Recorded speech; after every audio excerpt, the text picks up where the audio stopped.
extension. It includes over $56 million guaranteed, makes him the highest paid linebacker in the NFL. And this is really interesting, as Adam's pointing out. You see there are extensions from San Francisco in the last month. Brock Purdy, Fred Warner, George Kittle, and look at this. Purdy, as we know, last pick in the draft. Warner was a third-round pick. Kittle, a fifth-round pick. You see the investment that they've made in these players, the development that you've seen, and maybe just really good identifying of talent in the draft. Look how that's paid off for this team. Of course, we've talked about the 49ers doing some big deals here. Mina, what do you think about Fred Warner and getting this extension done? I mean, Fred Warner rocks. I know that's not exactly sophisticated football analysis, but I was just watching him on tape, and he's been the best linebacker, out-by linebacker in this league now for years and years. He's so fundamental to what they do on offense, and it's because of his unbelievable versatility, his athleticism, his sideline-to-sideline range, his brain. He is probably the best linebacker against play action that I've ever seen. He's a future Hall of Famer. Gets to stay with the team now for more years. This is an obvious no-brainer contract. Yeah, I love it. He's somebody that also is such an incredible presence in the locker room and on the field, as you illustrated there, Mina. All right, let's talk about somebody else who's kind of in the same vein. King Henry. We put a crown on him because we should, right? He's still the king, and there's a lot of dollar signs on the screen because he got paid. A $30 million contract, of course, with the Ravens. 2-year, $30 million extension, I should say. Includes $25 million guaranteed, according to Adam Schefter. And today, the $30 million man spoke to the media for the first time since the extension.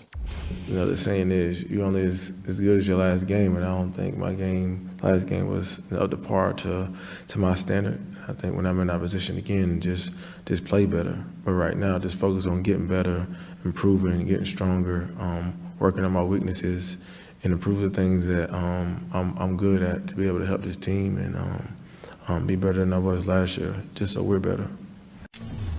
Well, golly, he certainly has the right attitude, right? And it seems like Derrick Henry is getting better with age somehow. He's now the highest paid running back, 30 or over in NFL history. Mina, how are the Ravens able to protect their investment here, though? Oh, boy. First of all, this is, I think, such a great landing spot for Derrick Henry at this particular point in his career. You know, he's very smart in choosing the Ravens. He's smart in staying with the Ravens. To put that in perspective, last year, Henry was third league-wide in yards before contact per carry. His final year in Tennessee, he was 35th. So, you know, he lands with the Ravens, where he plays behind a very good run-blocking offensive line with, you know, an unbelievable dual-threat quarterback that makes life easier for him. But moving forward, Laura, to answer your question, I think there are things that Baltimore can do to manage his workload. They've got a very good stable of backs. Justice Hill is probably one of the most underrated change-of-pace backs in the NFL. Great pass catcher and pass protector. Keaton Mitchell is coming back from injury. So I think Baltimore needs to be conscious of that moving forward.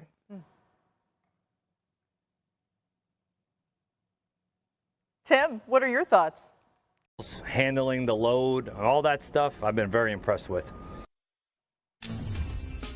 I'm excited for Lawrence that he gets to work with Liam Cohen. He has a 52 total QBR in his career. That's the third worst of any #1 overall pick since the metric began in 2006. Only Sam Bradford and Alex Smith were worse.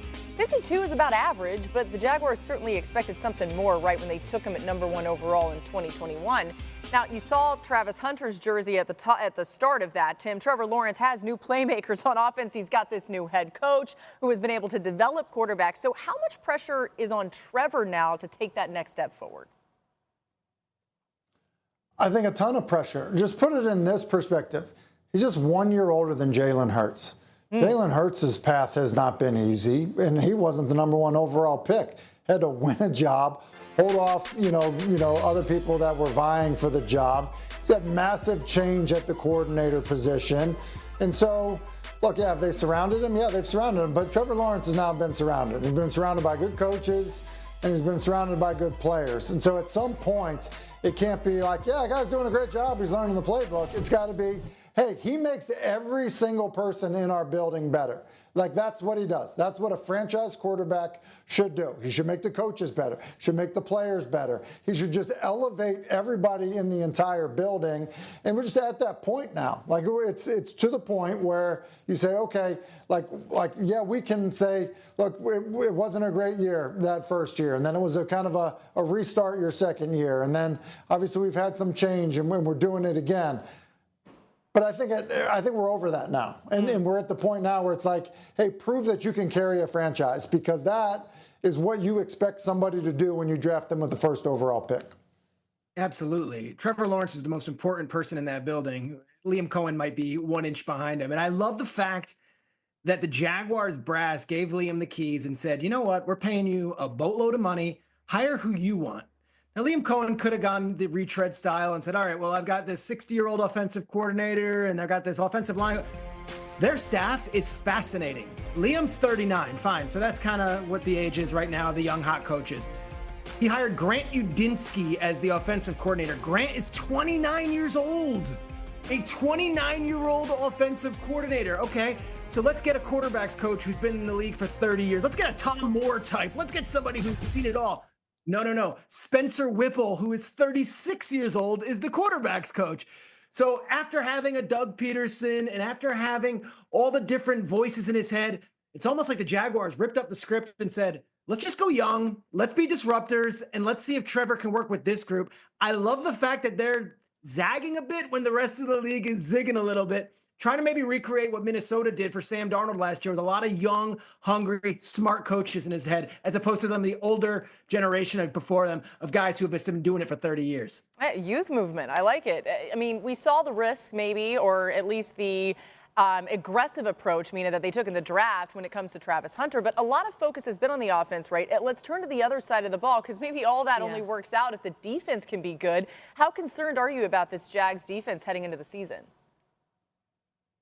Very. This is actually where I'm the most concerned, because I share Peter's optimism about this young offense, the staff, the players, but defensively, it's pretty much the same group as last season, and it kind of reminds me actually of the Bengals last year, where everybody was so excited Joe Burrow's coming back and this offense is going to take off again. And I remember thinking, but this defense finished at the bottom of the NFL and they didn't get better. And quite frankly, I feel the same way about this Jags defense. I mean, I know Travis Hunter's going to play a little bit of cornerback, but for the most part, this is the same group, and they were the worst pass defense in football last year. Now, they do have a coaching change, and I do think last year the scheme put a little bit too much pressure on the cornerbacks in particular. They were playing a ton of man coverage. Hopefully it's going to be a little bit easier, but you know, I would say to approach that side of the ball with some hesitation, because they didn't really add much in the way of talent.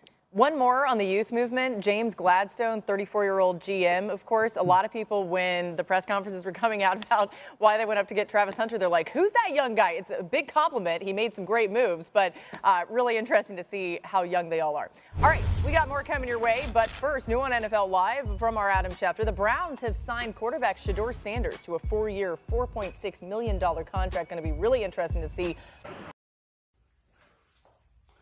Hello, xin chào